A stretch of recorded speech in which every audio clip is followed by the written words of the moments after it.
Donald Trump was shot at while giving a stump speech in Pennsylvania. While Trump was addressing his supporters in Butler, 7 bullets were suddenly fired at the podium.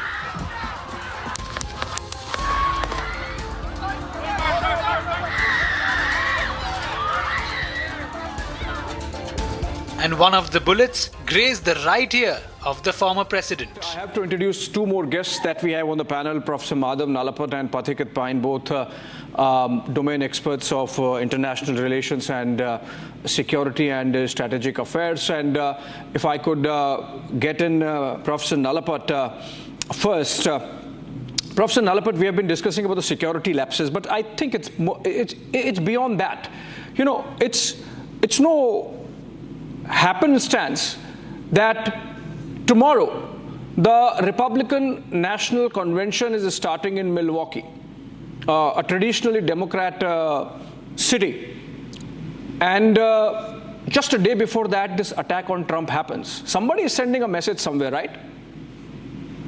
Well, the shooter would definitely have known that the RNC is meeting and that Trump would be nominated. So he'd be one of maybe more than 100 million or even more Americans who know that. So there have been terrible security lapses, and there has been a very vituperative atmosphere created, especially against Donald Trump. I mean, sorry to say, President Biden said he's, in the bullseye or things like words to that effect. And these are words that one should never use. Because they're used in connection with shooting. So, but the point is very simple. And the main point is, politically, I think Trump is going to be very difficult to beat after this particular event.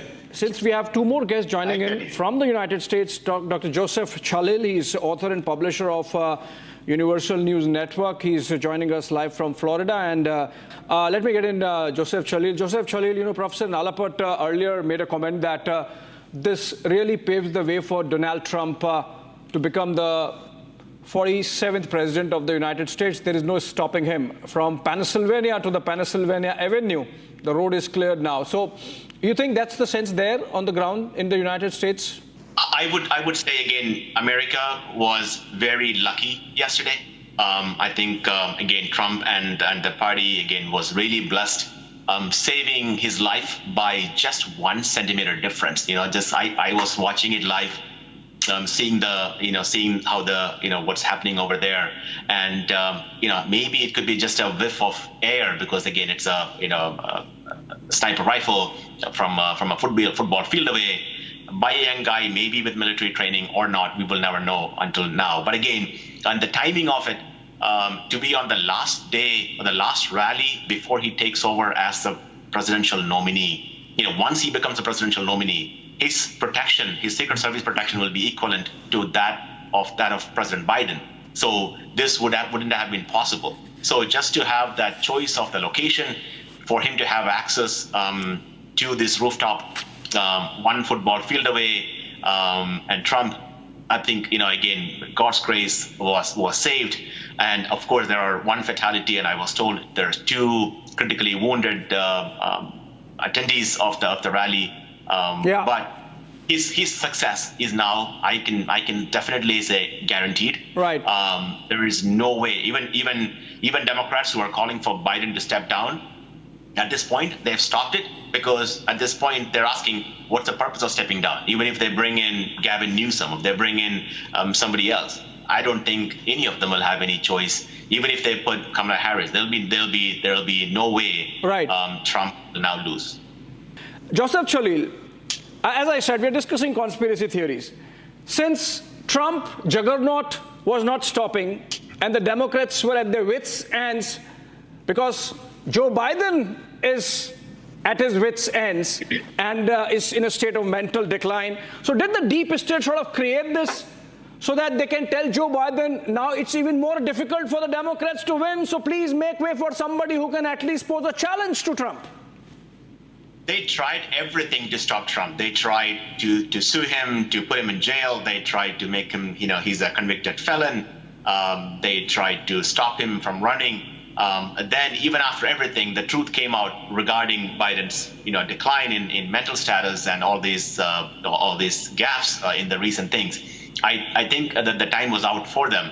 There's one thing which some of us brought up is that there is wokeism now coming into Secret Service. Okay. So the new director of Secret Service was very interested in creating quotas, especially for women, for other sexes into Secret Service. That was her pet project. So and then not keeping the quality. So reducing standards, in the Secret Service, to increase the quotas for gays, lesbians, and women, is that the right way to protect your president?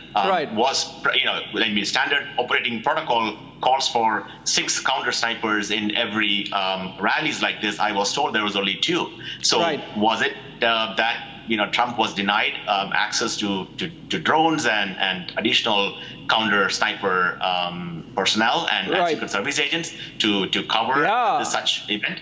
That's another conspiracy theory, in fact, that additional security measures were sought by the Trump campaign and those were denied by the administration. The United States, as the strongest democracy, needs to present a better picture for the rest of the world to still continue to respect them. It's unfortunate, the events of the last 24 hours, and hope the US picks up the threads from here and does better.